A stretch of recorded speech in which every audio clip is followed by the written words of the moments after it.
La dernière fois que nous nous sommes vus, c'était à peu près il y a un mois et demi. Donc c'était au lendemain des manifestations je suis Charlie. Et j'avais expliqué donc que pour moi, la manifestation qui avait regroupé un nombre très important de personnes, en dépit de tout ce qu'on peut dire, quand même c'était une véritable réussite, pourrait-on dire, pour la gauche droit de l'homesque, apparaissait pour moi comme une espèce de répétition générale de ce qui se produirait dans le cas extrêmement probable, où Marine Le Pen sera présente au second tour de l'élection présidentielle, sans doute en 2017, à moins qu'il y ait une élection présidentielle anticipée.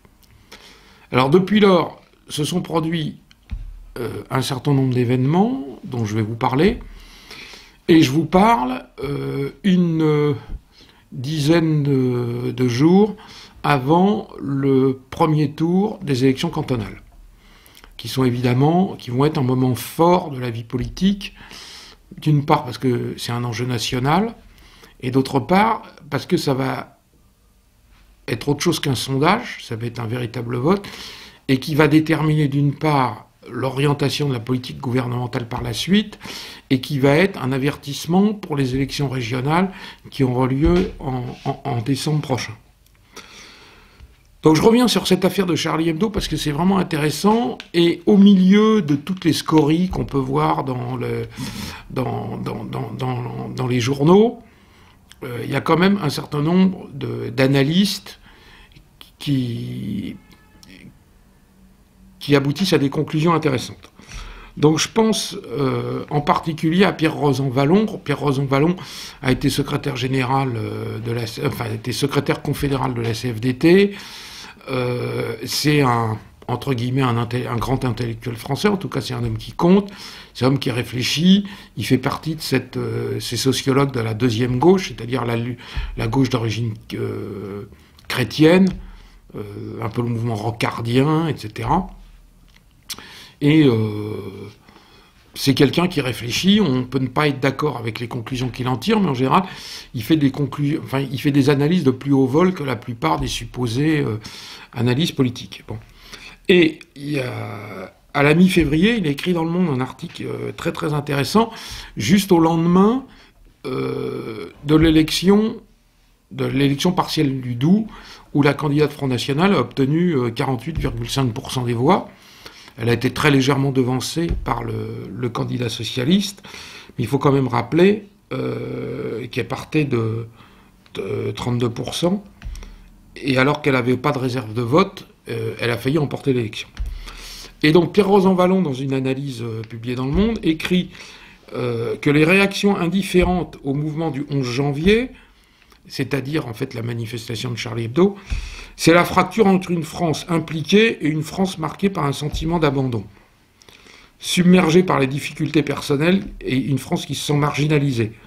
Elle s'est manifestée par le retrait, c'est-à-dire qu'en fait les gens qui sont les exclus et les perdants de la mondialisation, c'est-à-dire je dirais globalement les électeurs du Front National, n'étaient pas présents lors de la manifestation de Charlie Hebdo. Rappelons que la participation la plus importante a eu lieu à Paris, qui est un véritable trou noir pour le Front National, et l'endroit où, proportionnellement à la population, il y a eu le moins de manifestants, c'était à Hénin-Beaumont, justement, qui a un maire Front National. Et donc Pierre Rosanvallon continue, elle s'est manifestée par le retrait, mais elle s'est en revanche exprimée à l'élection partielle dans le Doubs le 8 février. On a vu ainsi une nette fracture se révéler entre une France de la défection et celle de l'implication. En fait, quand il dit implication, il faut savoir décoder ce que dit cet ancien CFDTiste. La France de l'implication, c'est la France qui est boboisée, la France qui est multiculturelle et mondialiste. Voilà.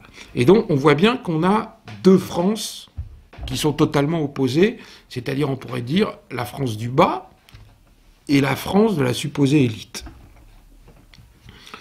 Et à cette occasion, avec cette élection quand même très particulière qu'il y a eu dans le Doubs, même s'il y avait eu d'autres partiels précédemment qui avaient montré la même tendance, l'éditorialiste des Échos a dit, ce qui est fascinant, c'est que, avec à la clé un sentiment effarant pour les politiques, plus ils tentent de s'impliquer, il reprend d'ailleurs le terme de Rozon-Vallon, alors que c'est pas le même quotidien, hein, c'est les Échos, quotidiens économiques de qualité, Le Monde, c'est un organe gauchiste mondialiste.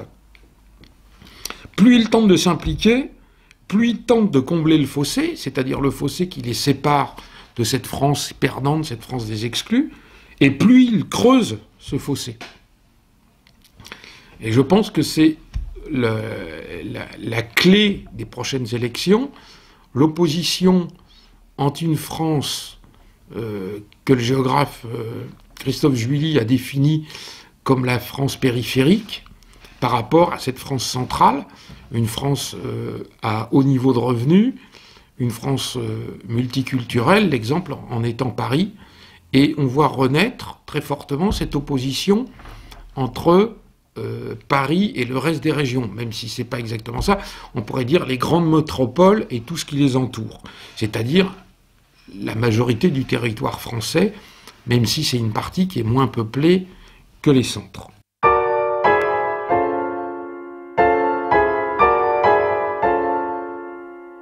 Les élections cantonales qui vont se dérouler fin mars sont pour moi totalement imprévisibles. C'est-à-dire, pour ce qui nous intéresse, pour ce qui m'intéresse en tout cas, c'est-à-dire en gros le score que peuvent obtenir le Front National, la liste bleu marine, etc. Pour moi, ils peuvent aussi bien avoir entre 50 et 500 conseillers généraux, voire moins, voire plus. C'est une élection totalement imprévisible, parce que c'est une élection qui n'a jamais eu lieu. Ce ne sont pas des élections cantonales, ce sont des élections départementales. Ce qui est une création avec des binômes hommes-femmes, ou femmes-hommes. Donc on a changé complètement la configuration des cantons classiques, qui sont devenus beaucoup plus étendus, avec une parité totale qui fait que maintenant dans les assemblées départementales, qui sont le préambule des assemblées territoriales, je ne vais pas en parler aujourd'hui parce que c'est extrêmement compliqué, et le législateur n'a toujours pas fixé ce qu'allaient être ces assemblées territoriales, on va se retrouver avec une parfaite parité, c'est-à-dire qu'il y aura 50% d'hommes et 50% de femmes dans ces conseils départementaux.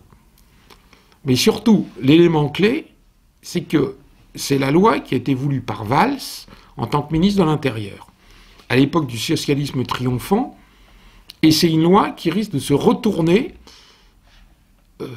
contre le Parti socialiste. Donc une fois de plus, Valls, l'homme extrêmement brillant, l'homme qui brille dans les médias, et qui dans les faits est nul, puisque Manuel Valls est essentiellement un communicant, c'est pas quelqu'un qui travaille. C'est quelqu'un qui est à la télévision, qui fait des effets de manche, qui utilise les petits marquis, comme l'a dit Michel Onfray, pour lui écrire des notes sur des gens dont il ignore tout, dont il n'a pas lu les écrits, mais qui essaye de faire des sorties, qui utilise des mots connotés, et qui tente en fait, de faire des coups médiatiques en permanence. Je l'ai déjà expliqué dans Faits et Documents, dans d'autres vidéos, etc. Manuel Valls est d'abord un communicant, mais ce n'est pas quelqu'un qui travaille. C'est la première fois qu'un Premier ministre n'habite pas à Matignon. Manuel Valls, il suffit d'être journaliste pour le savoir, est quelqu'un qui arrive vers 8h30, 9h du matin à son travail, et qui en repart vers 18h30, 19h. Donc, tous les premiers ministres précédents, au moins les 5 ou 6 premiers ministres précédents, voire les 10 premiers ministres précédents, étaient des gens d'une part qui habitaient à Matignon, pour avoir le moins de temps entre le lieu où ils travaillaient et le lieu où ils couchaient, qui en général travaillaient à partir de 6h du matin et qui étaient encore au travail à minuit. Bon, Manuel Valls a des très petites journées de travail, ce qui fait qu'il délègue, en particulier à M. Colomou, à des gens comme ça. Et en fait, il fait des effets de manche, il fait des effets de micro, avec des effets de mots, des effets de phrases, du style l'apartheid, etc., qui a strictement rien à voir avec la réalité, puisque la réalité de l'apartheid, la seule réalité, c'est la discrimination négative à l'égard des Français de souche. Donc c'est complètement délirant, mais c'est des effets qu'il essaye de développer avec des espèces de mots sidérants. Cette loi, voulue par Manuel Valls, il faut quand même rappeler que lui qui donne des leçons de patriotisme français, c'est quand même quelqu'un qui n'est pas né sur le sol national, puisqu'il est né en Catalogne franquiste, puisque ses parents, sa famille n'a jamais eu rien à subir à l'époque du franquisme, c'était absolument pas des opposants au franquisme. Et d'autre part, il était naturalisé au début des années 80. Donc, on peut quand même dire que c'est un Français de souche récente. On pourrait dire que c'est un Français de branche, quoi. Il descend par l'arbre, et il descend pas par les racines. Donc, Manuel Valls, dans son intelligence, a institué quelque chose qui était destiné à discriminer le Front National, et en fait, c'est en train de se retourner contre lui. Il a indiqué qu'au second tour ne pourraient se maintenir que les gens, que les candidats qui auraient obtenu 12,5% des inscrits. Ce qui veut dire qu'avec 12,5% des inscrits, s'il y a un faible pourcentage de votants, et c'est ce qui se vérifie depuis une vingtaine d'années pour les élections cantonales, pensez qu'aux dernières élections cantonales, il n'y a eu que 44% d'électeurs qui se sont déplacés. Ce qui veut dire que 56% ne se sont pas déplacés. Donc à partir du moment où, pour se maintenir au second tour, il faut faire 12,5% des inscrits, ça veut dire que, en gros, il faudra obtenir 25% au minimum pour pouvoir se maintenir au second tour.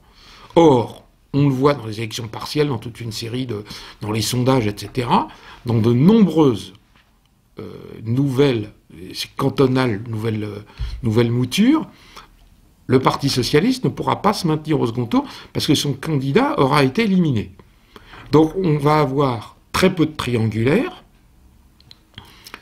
et on va avoir beaucoup de duels UMP Front National, voire des circonscriptions où il n'y aura que le Front National au second tour ou que l'UMP au second tour.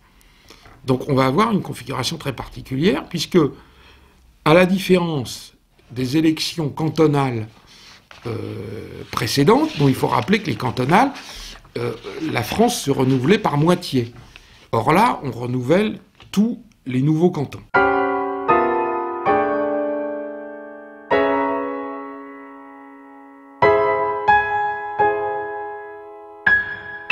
Une des grandes nouveautés, c'est que le Parti socialiste va être concurrencé par une liste plus à gauche.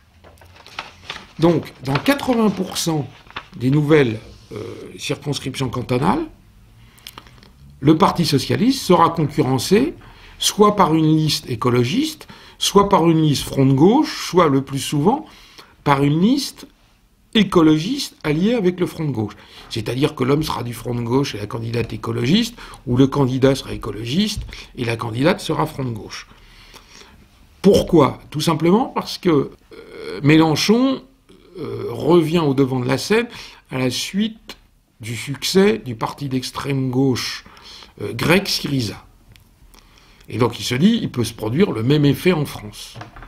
Et les écologistes croient qu'ils ont un électorat, ce qui est totalement faux, puisque ce ne sont absolument pas des écologistes, ce sont en fait des anciens militants trotskistes et maoïstes pour la plupart. Et donc, ni les écologistes ni les fronts de gauche ne veulent sombrer avec le Parti socialiste. Et donc leur idée est de fonder un parti à la gauche du Parti socialiste qui regrouperait les écologistes, ou du moins une alliance électorale, avec une partie des trotskistes, les anciens du NPA en particulier, le Front de gauche, une partie des écologistes, puisque on peut penser que les partis écologistes va éclater après ces élections cantonales entre un certain nombre de députés qui vont aller à la gamelle, des sénateurs, je pense à Jean-Vincent Placé.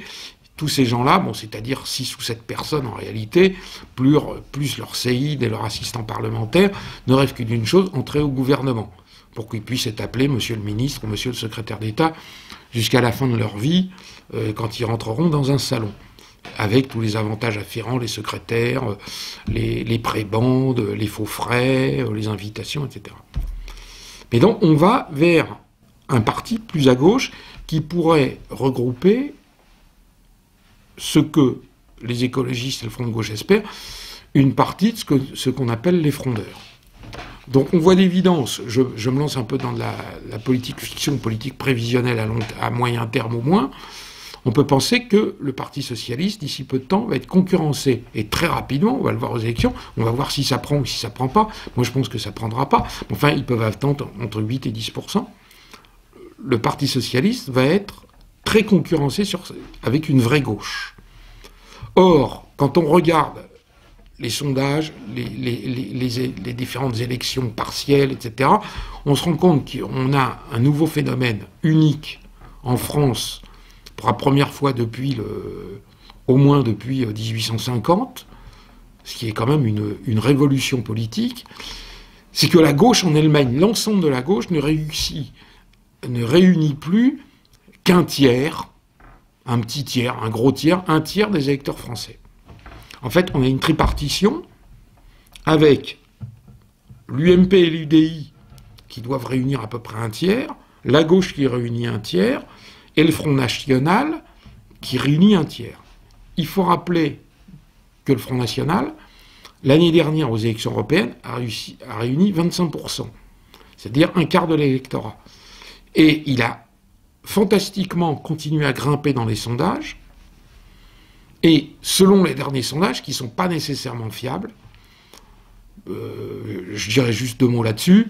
Pourquoi ces sondages ne sont pas nécessairement fiables? Parce qu'on se rend compte que les derniers sondages, en particulier celui du Parisien qui date d'il y a quelques jours, qui donne en gros un tiers des voix au Front National, a été fait quand même en dépit du bon sens. L'échantillon est quand même assez faible, très faible, puisqu'il y a à peu près 850 personnes, et que dedans, on a interrogé des Parisiens et des Marseillais qui ne votent pas pour les élections cantonales. Donc c'est quand même particulièrement curieux d'interroger des gens qui ne vont pas voter pour leur demander pour qui ils vont voter. Enfin, je dirais que globalement, le Front National, selon tous les derniers sondages qui se sont succédés, obtiendrait au moins 30% des voix et jusqu'à un tiers, c'est-à-dire à peu près 33% des voix. Donc c'est quand même une véritable révolution, puisque le Front National aurait franchi à nouveau un nouveau pas, un nouvel échelon, vers une nouvelle marche vers le pouvoir, en atteignant un tiers, 30% à un tiers de l'électorat. Et je dis qu'on ne peut absolument pas savoir ce qui va se produire, il peut ne rien se produire ou tout se produire, parce qu'il y a un effet de seuil avec ces 12,5%, il y a un effet de nouveauté, et il y a un moment où tout bascule sans l'avoir voulu. C'est-à-dire que quand on est dans une élection, si on était dans des élections classiques, avec un parti classique qui serait considéré comme normal par les autres partis politiques, le Front National, normalement un parti qui atteint 25% est le parti qui gagne les élections suivantes. Le gros problème du Front National, c'est qu'évidemment personne ne veut s'entendre avec lui, donc il a besoin d'atteindre des scores nettement supérieurs, mais je pense qu'à partir, quand on atteint entre 30 et 33%, voire 35% des suffrages, tout peut basculer, parce que je répète, les autres candidats peuvent être éliminés, et donc sans qu'il y ait eu aucun effort, sans même que le candidat ait été présent sur le terrain, il peut se retrouver élu automatiquement. Et donc dans ce cas-là, on voit un certain nombre d'instituts de sondage disent que 2, 3, 5, voire 7 départements pourraient basculer à majorité Front National, alors qu'en ce moment, je ne vais pas vérifier, mais enfin, d'après moi, je crois que le Front National dispose actuellement d'un conseiller général pour l'ensemble de la France. Peut-être 2 ou 3, mais enfin bon, mettons 5, il y en a peut-être certains qui ont signé ou qui sont assez proches d'eux, mais extrêmement peu de gens, et on dit que un certain nombre de conseillers généraux pourraient basculer au profit du Front National. Ce qui est évidemment qui serait une véritable révolution, c'est-à-dire l'axe qui s'inverse et on passe à autre chose.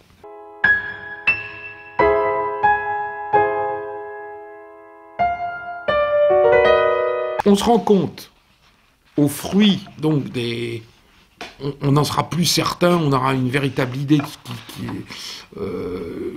des changements politiques au lendemain du premier tour, voire du second tour des élections cantonales. Mais je pense que rien que le premier tour va déterminer en fait le second tour des élections cantonales. En l'affaire, ce qui est évident, c'est que le Front National, bon, je l'ai écrit, ça fait 18 ans que je publie les documents, et je l'écrivais déjà avant dans d'autres journaux. Contrairement à donc d'analystes, par exemple la famille Duhamel, c'est-à-dire les frères qui squattent les journaux et les plateaux de télévision avec des chroniques complètement ridicules, le Front National est ancré dans le territoire français. Ce qui se produit, c'est que dans les élections, il y avait un système qui était classique, c'était au premier tour, on choisissait, et au second tour, on avait tendance à éliminer. C'était la grande devise politique. Je dirais qu'au premier tour, on se faisait plaisir, et au second tour, on éliminait le candidat qu'on n'appréciait pas. On l'a parfaitement vu aux élections présidentielles de 2012, où les électeurs, ça n'a pas été une victoire de François Hollande, ça a été un désaveu de Nicolas Sarkozy. De nombreuses personnes, soit ne se sont pas déplacées, soit ont voté blanc, soit ont voté Hollande, pas parce qu'ils appréciaient Hollande, mais parce qu'ils détestaient Nicolas Sarkozy.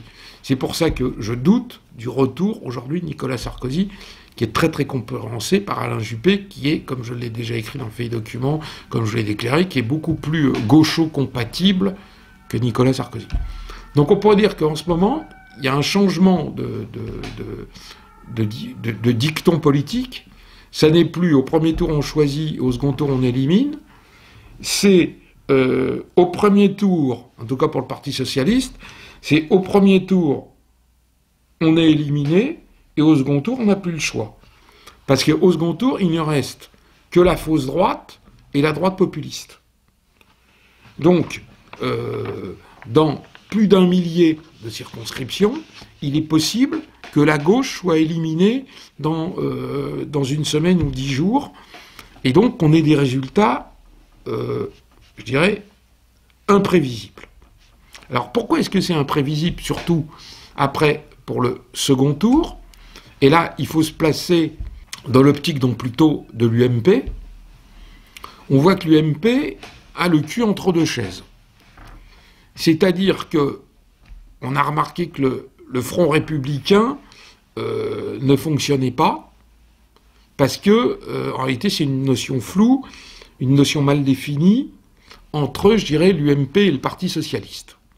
Pour faire un véritable Front républicain, il faudrait que, systématiquement, la droite parlementaire appelle à voter pour la gauche si la gauche est opposée à un candidat du Front National.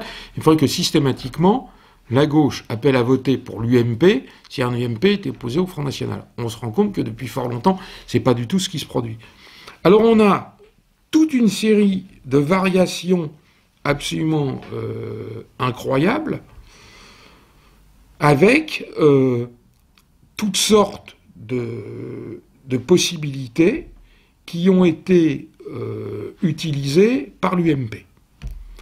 C'est-à-dire que vous avez appelé à voter à gauche, c'est ce que vous avez avec Alain Juppé ou Nathalie Kosciusko-Morizet. Vous avez les partisans du Nini, c'est-à-dire ni gauche ni Front National, qui, pourrait-on dire, regroupe, semble-t-il, d'après le dernier bureau politique de l'UMP, la majorité des élus de l'UMP.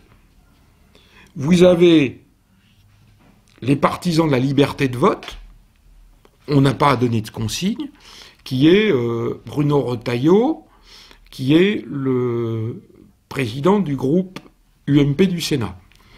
Et puis vous aviez encore la position très particulière de Nicolas Sarkozy, et là on est vraiment obligé de lire énormément de choses pour réussir à comprendre les différentes positions à l'intérieur de l'UMP. Donc si j'ai bien compris, la position de Nicolas Sarkozy, c'est non au Front National, mais liberté de vote. Bon. Mais on se rend compte qu'en réalité, rien ne fonctionne, puisque la moitié des électeurs dans les différentes élections partielles récentes de l'UMP ont voté en faveur du Front National, mais on pourrait voir que dans la partielle du Doubs, il y a des phénomènes qui sont absolument incroyables, puisqu'il y a un politologue qui l'a étudié en détail, et on se rend compte que 17% des électeurs du candidat socialiste du premier tour dans les législatives de Doubs ont voté au second tour en faveur de la candidate Front National.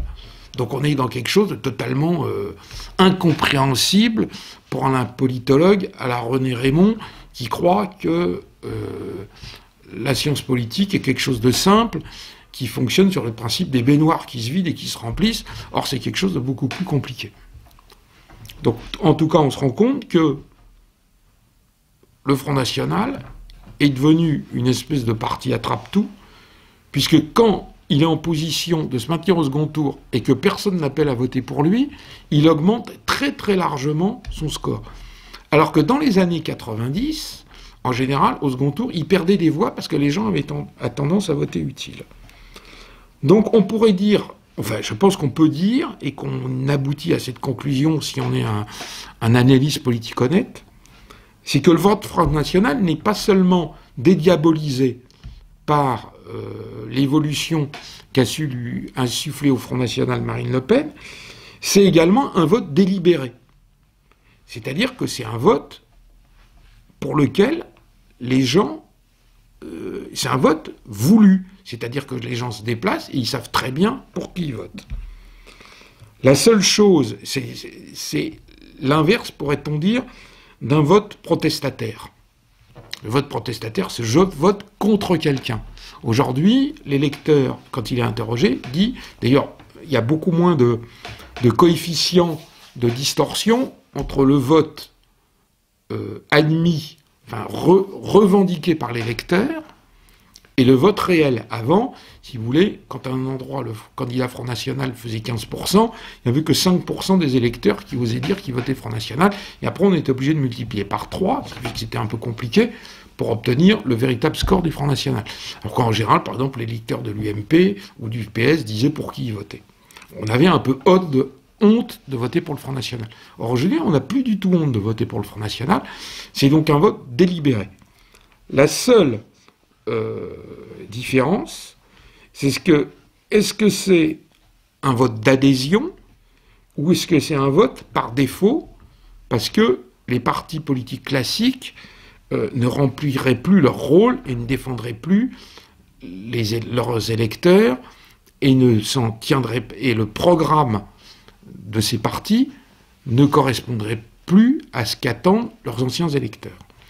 Et c'est un problème qui se pose pour Marine Le Pen, enfin et pour le Front National, c'est-à-dire que pour qu'elle soit un vote clairement d'adhésion, il faudrait que les électeurs qui votent Front National soient d'accord avec l'ensemble des positions du Front National.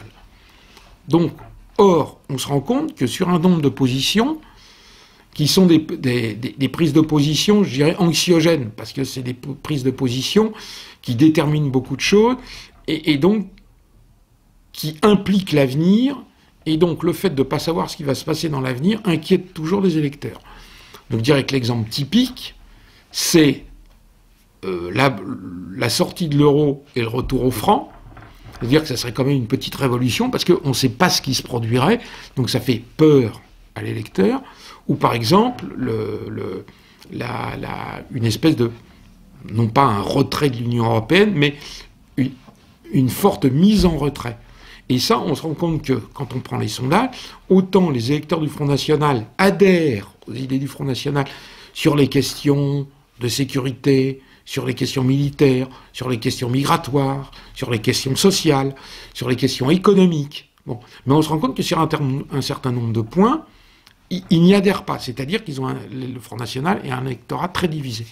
Donc je dirais que le Front National a franchi une étape, une véritable étape, puisque ce n'est plus du tout un vote protestataire, c'est un vote délibéré. Est-ce que c'est un vote d'adhésion? On va le voir dans les prochaines élections. Alors, qu'est-ce qu'il y a face à ça? Il y a l'UMP. On va essayer de rassembler les Français autour des valeurs éternelles, entre guillemets, de la France, c'est-à-dire la laïcité, l'ordre public. C'est assez habile parce que ça fait appel à une image de la France éternelle que Sarkozy veut représenter aujourd'hui. On sait maintenant, l'UMP va s'appeler les Républicains, et d'ailleurs ça rappelle, moi ça m'évoque quelque chose, c'est le côté à la fois très américanisé de Nicolas Sarkozy, puisque le seul endroit où il y a un parti républicain, c'est aux États-Unis, il y a les démocrates et de l'autre côté les républicains, et d'autre part ça rappelle, une fois de plus, les mots en partie piégés, en partie récupérés, en partie un travail idéologique qui a été effuyé dessus, puisqu'en fait, républicain ne veut plus rien dire, puisque, je donnerai juste un exemple, enfin je donnerai deux exemples, les tenants de Bruno Maigret, quand il avait quitté le Front National, étaient membres du mouvement national républicain. Ou par exemple, on lit dans les médias que les gens qui se considèrent comme proches de Florian Philippot, ils se définissent comme nationaux républicains. Donc on voit très bien que le mot républicain est quelque chose qui ne veut rien dire. Vous aurez du mal à trouver des gens qui sont opposés à la République, mis à part les tenants de la famille d'Orléans ou des Bourbons, c'est-à-dire en gros les héritiers de Charles Maurras. Mais des personnes opposées à la République, il n'y en a pas. Donc c'est un mot qui ne veut rien dire, parce que moi je suis totalement anti-républicain, mais il y a très peu de gens qui osent s'avouer anti-républicain ou anti-démocrate, quoi. Volkov disait « je suis modérément démocrate ». Bon. Aujourd'hui, pratiquement, on est sûr d'être poursuivi. Si on dit qu'on est des modérants démocrates dans une école, on va être convoqué en conseil des disciplines, voire parce qu'on n'est pas Charlie, donc pas sympa, et donc on risque de se retrouver au commissariat de police. Voilà. Donc, en tout cas, l'UMP a un problème énorme, puisque l'UMP, ses électeurs sont partisans, on le voit dans tous les sondages, sont partisans de désistement en faveur du Front National, et d'ailleurs quand ils peuvent voter pour le Front National, ils votent au second tour pour le Front National. D'autre part, le Front républicain ne fonctionne plus, mais à l'intérieur même de l'UMP, on se rend compte que Nicolas Sarkozy, qui était parti très très haut et qui a conquis l'UMP grâce aux membres de l'UMP, est en chute libre à l'intérieur de l'UMP, et qu'à l'extérieur de l'UMP, c'est-à-dire en dehors du noyau des adhérents, mais je dirais des électeurs de l'UMP, c'est Alain Juppé qui est très très largement préféré, puisqu'on peut considérer que François Fillon a été éliminé, soit par sa bêtise pour avoir appelé le pouvoir socialiste à multiplier, à accélérer les poursuites contre Nicolas Sarkozy, soit du fait d'une manipulation du pouvoir socialiste, avec, je l'avais écrit dans Fait Documents, et je crois que je vous l'avais expliqué, lors d'un des derniers entretiens, sans doute à la suite d'une manipulation des services de renseignement américains, qui voulaient surtout que le candidat éventuel du parti de droite parlementaire en France ne soit surtout pas favorable à Poutine. Or, François Fillon était le candidat potentiel aux primaires de l'UMP qui était le plus favorable à Poutine, entretenant de longue date des très bonnes relations avec le gouvernement russe. Donc, en ce moment, on a deux personnes. On a Nicolas Sarkozy, qui est le président du parti, qui contrôle le parti, mais qui est très très fortement concurrencé par Alain Juppé, qui fait tout, comme j'ai déjà expliqué, en partie, mais ça, c'est ce que j'écris, si vous voulez. On peut se tromper dans cette analyse, mais pour le moment, là, depuis 4 ou 5 mois, quand je parle d'Alain Juppé, je ne me suis pas trompé, puisqu'on voit bien Alain Juppé s'est renié sur un certain nombre de thèmes, sur le mariage homosexuel, sur la procréation médicale assistée, sur toute une série. Il a fait toute une série de pas vers la gauche pour devenir socialo-libéral compatible. Et l'exemple type, en étant la dernière partielle, l'élection dans le Doubs, où Alain Juppé a appelé très clairement à voter pour le Parti socialiste. Et Alain Juppé a indiqué « Je vois clairement que désormais notre principal adversaire est devenu le Front National ». C'est-à-dire que pour cet énarque, lamentablissime homme politique, il ne faut quand même pas oublier que c'est un homme qui a été un des artisans de la dissolution ratée de 1997. C'est un homme qui a été condamné pour détournement de fonds au profit du parti avec les faux emplois de la mairie de Paris, etc. Et c'est un homme qui a quand même réussi l'exploit à être battu aux élections législatives à Bordeaux en 2007. Et aujourd'hui, on dit que, entre guillemets, comme disait Jacques Chirac, le meilleur d'entre nous serait réellement le meilleur des Français et serait digne d'être président de la République. En réalité, Alain Juppé est certes un esprit brillant, mais un homme politique lamentable, à la différence de Nicolas Sarkozy, qui lui est un véritable homme politique. C'est-à-dire que quand Nicolas Sarkozy arrive quelque part, c'est pas compliqué, je vous l'explique, c'est quelqu'un qui sait serrer des mains et qui sait gagner 4-5% quand il se présente à un endroit, parce que il va aller chercher les électeurs. Alain Juppé, quelqu'un qui les fait fuir. Donc c'est-à-dire que quand aucun homme politique ne demandera jamais à Alain Juppé de venir le soutenir puisqu'il est sûr de faire un pourcentage moindre s'il se déplace. Donc je pense qu'Alain Juppé, la gauche mondialiste, les instances mondialistes, les clubs mondialistes, les cercles d'influence voudraient qu'Alain Juppé soit capable de faire une alliance, je dirais Juppé-Macron, comme j'ai dit, Juppé président, Macron le socialiste qui paie plus ses cotisations au PS, qui soit son Premier ministre. On voit quand même que clairement qu'Alain Juppé ne dit plus notre principal adversaire est le Parti socialiste, il dit notre principal adversaire est le Front National. Et pour terminer, je rappellerai cette anecdote qui a été rapportée par Le Point. En début d'année, Alain Juppé a une assez jolie formule, je crois qu'il avait été employé par personne. Il expliquait qu'il faudra couper les deux bouts de l'omelette, c'est-à-dire qu'il considère que l'électorat c'est comme une espèce de grande omelette. Il faudra couper les deux bouts de l'omelette pour que les gens raisonnables gouvernent ensemble et laissent de côté les extrêmes. C'est-à-dire que l'objectif d'Alain Juppé, il est d'éliminer d'un côté le Front National, de l'autre côté d'éliminer le Front de gauche, les écologistes, etc., qui en prennent le rejoint, de manière à essayer de constituer un groupe d'au moins 50% des voix, qui réunira 50% des voix, pour pouvoir continuer la France. Donc l'hypothèse que j'ai émise depuis l'analyse que j'ai faite depuis plusieurs émissions, c'est que les groupes de pression, la classe politique, le Club Le Siècle, qui est le premier cercle d'influence en France, le grand patronat, les instances mondialistes, les groupes de pression, souhaitent qu'il y ait, également la Commission européenne, souhaite qu'il y ait une cohabitation en France. Ça ne veut pas dire que ça fonctionnera, mais je pense que c'est vers ça qu'on s'oriente.